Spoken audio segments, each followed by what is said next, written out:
Cumprimento a todos com a graça e a paz do nosso Senhor e Salvador Jesus Cristo.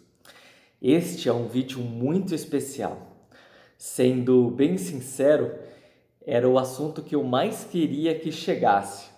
Hoje veremos sobre a besta que sobe do mar do livro do Apocalipse. Aqui começaremos a entender da onde virá ou onde se levantará o anticristo. É um assunto que tem muitas informações. Tentarei ser o mais breve possível para não estender muito o vídeo e não precisar fazer muitos outros para falar sobre esse assunto, tá bom? Que o Senhor esteja conosco e nos dê entendimento de todas as coisas. Apocalipse 13, 1 a 8.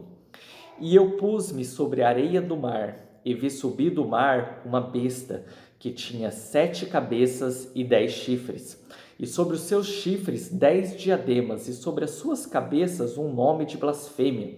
E a besta que vi era semelhante a leopardo, e os seus pés como de urso, e a sua boca como a de um leão. E o dragão deu-lhe o seu poder e o seu trono e grande poderio. E viu uma das suas cabeças como ferida de morte, e a sua chaga mortal foi curada. E toda a terra se maravilhou após a besta. E adoraram o dragão que deu à besta o seu poder. E adoraram a besta, dizendo: quem é semelhante à besta? Quem poderá batalhar contra ela? Para entender a besta que João vê e registra no livro do Apocalipse, precisamos entender as visões que Daniel tem sobre o fim dos tempos, porque Daniel também tem visões de animais que representam a besta. Essa besta que aparece no Apocalipse é o complemento das visões de Daniel, é a profecia que se amplia. Agora conseguiremos entender bem como é essa questão da profecia se ampliar, tudo bem? Para ganhar tempo, não vou ler na íntegra as visões de Daniel, mas explicarei cada uma delas com as minhas próprias palavras e recomendo depois vocês lerem essas passagens, porque quando Daniel tem as visões, um anjo as interpreta. Então, quando lemos o livro do Daniel, vemos as visões e as interpretações. O importante é a gente entender que animal em profecia significa reino, que é a mesma coisa que poder predominante, império mundial. No capítulo 2 de Daniel, o rei da Babilônia, Nabucodonosor, tem um sonho. Babilônia, naquela época, era a nação mais poderosa que existia. Daniel revela o sonho ao rei. O rei sonhou com uma estátua que tinha a cabeça de ouro, o peito de prata, o quadril de bronze e as pernas de ferro e os pés parte de barro e parte de ferro. O rei vê que uma rocha que vem dos céus, sem nenhum homem tenha lançado, a atinge nos pés da estátua. A estátua ela é completamente destruída e a rocha que atinge a estátua cresce de uma forma gloriosa. Daniel interpreta esse sonho dizendo que a cabeça de ouro representa o rei Nabucodonosor, ou seu reinado, que era a Babilônia, a maior potência mundial da época. Em seguida, é dito que outro reino ocuparia seu lugar. Quando lemos a história e o próprio livro do Daniel relata isso, que a Babilônia caiu para o Império Medo-Persas, que representa o peito de prata, mais ou menos um século depois. O Império Medo-Persas foi destruído por Alexandre o Grande, da Grécia.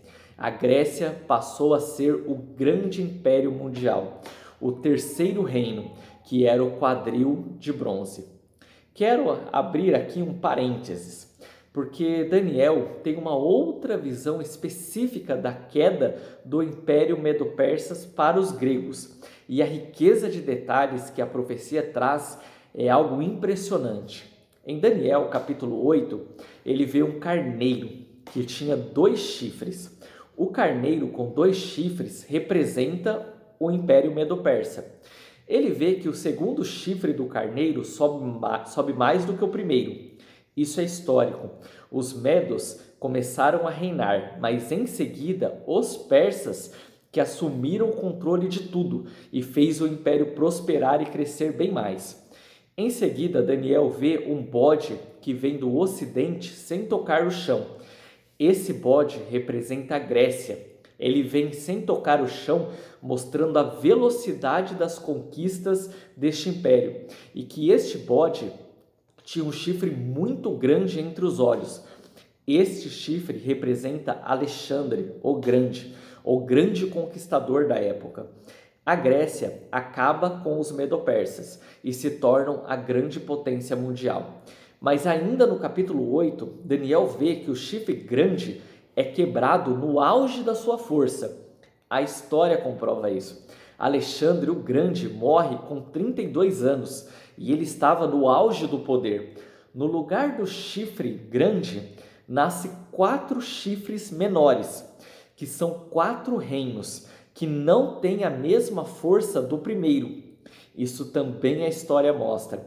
Com a morte de Alexandre, 4 generais assumem o poder e dividem o reino da Grécia. A visão que Daniel tem é muito precisa das coisas. E além disso, no capítulo 8, é dado toda essa interpretação a Daniel. E no decorrer da história, vemos tudo se cumprir com exatidão. Recomendo vocês lerem a profecia e as interpretações para ver como a palavra de Deus ela é perfeita. Voltando para a estátua, estamos no quadril de bronze, o terceiro reino. Em seguida, um quarto reino surge, que são as pernas de ferro da estátua. Este reino é o Império Romano. Fala que é um império forte e que quebra e destrói tudo. O Império Romano é o último império mundial. Os pés da estátua são em parte de barro e parte de ferro. Estes elementos não se misturam. Quando olhamos para a história, vemos isso se confirmar. Os pés da estátua representam a divisão do Império Romano. O Império Romano ele não foi destruído por nenhuma outra nação. Os bárbaros invadiram Roma, ganharam força e dividiram o reino. Essa divisão deu origem à Europa. Parte de ferro e parte de barro significa que alguns países são bem mais fortes que os outros e eles não se misturam. Por fim, uma rocha lançada sobre os pés da estátua. A rocha é a volta de Jesus, quando todos os reinos serão totalmente destruídos e o reino do Senhor Jesus será estabelecido. Um reino que nunca passará e nunca terá fim. No capítulo 7 de Daniel, ele registra uma nova visão. Ele vê um vento agitando o mar. Nós veremos em Apocalipse que mar significa povos e nações. Deste mar saem 4 animais. Veremos que estes 4 animais representam as mesmas 4 partes da estátua, ou os mesmos reinos da estátua. O primeiro animal é um leão. Este animal tinha asas como águia. Este primeiro animal é a cabeça de ouro da estátua, o reinado de Nabucodonosor da Babilônia, o primeiro império que predominava na época de Daniel. As asas representam a velocidade que o império se expandiu. Em seguida, Daniel vê um segundo animal, um urso, que se levantou de um lado. E na boca do urso tinha 3 costelas entre os dentes. Este urso representa o peito de prata da estátua, que é o Império Medo-Persa. O urso se levantar de um dos lados, mostrando que os persas tinham mais força. E eles tinham 3 costelas em sua boca, revelando as 3 principais conquistas que este império teve, que eles conquistaram a Lídia, Egito e a Babilônia. Depois ele vê um terceiro animal, que parece um leopardo, que tinha 4 asas e também 4 cabeças. O leopardo é a Grécia. Com Alexandre o Grande, as 4 cabeças representam os 4 reinos que surgiram na Grécia com a morte de Alexandre. Vimos que o reino se dividiu em 4. Por fim, Daniel vê o quarto animal. No quarto, ele não consegue descrever ao certo a aparência. Ele diz que era um terrível e espantoso. No livro de Apocalipse, este animal é chamado de dragão. O quarto animal são as pernas de ferro da estátua. É o Império Romano. Daniel diz que era um reino diferente dos outros, que destruía tudo o que via. Seu poder era muito grande. A história comprova isso. Este animal tinha 10 chifres. Esses 10 chifres representam a divisão que ocorreu na Roma. Com a queda do Império, Roma se dividiu em 10 partes, que representam os pés da estátua. Mas algo muito interessante acontece nessa visão do quarto animal. Daniel vê que dentre os 10 chifres nasce um chifre pequeno. E diante do chifre pequeno, 3 dos 10 chifres grandes são arrancados. E nesse chifre pequeno havia olhos como de homem e uma boca que falava grandes coisas. Em seguida, Daniel vê que é colocado alguns tronos e um ancião de dias com vestes e cabeça branca como a neve, e o trono dele era chamas como de fogo. Os livros foram abertos e começou o juízo de Deus. Daniel ainda fica olhando para o chifre pequeno, que falava grandes palavras, até que o animal foi morto e seu corpo entregue para ser queimado. Esse chifre pequeno é o poder que mais tem relevância para os nossos dias.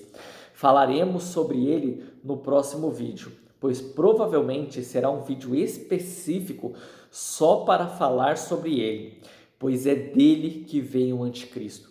É ele o poder que opera nos nossos dias. Veremos muito sobre isso. Mas para finalizar, percebam que em Apocalipse 13, onde vimos a besta que sobe do mar, ela é semelhante a leopardo, tem pés de urso, boca de leão, e o dragão deu seu poder a ela. A besta traz todas as características dos animais, dos reinos da visão de Daniel. Ela, de certa forma, é uma extensão destes reinos. E vimos que o dragão dá o seu poder a ela.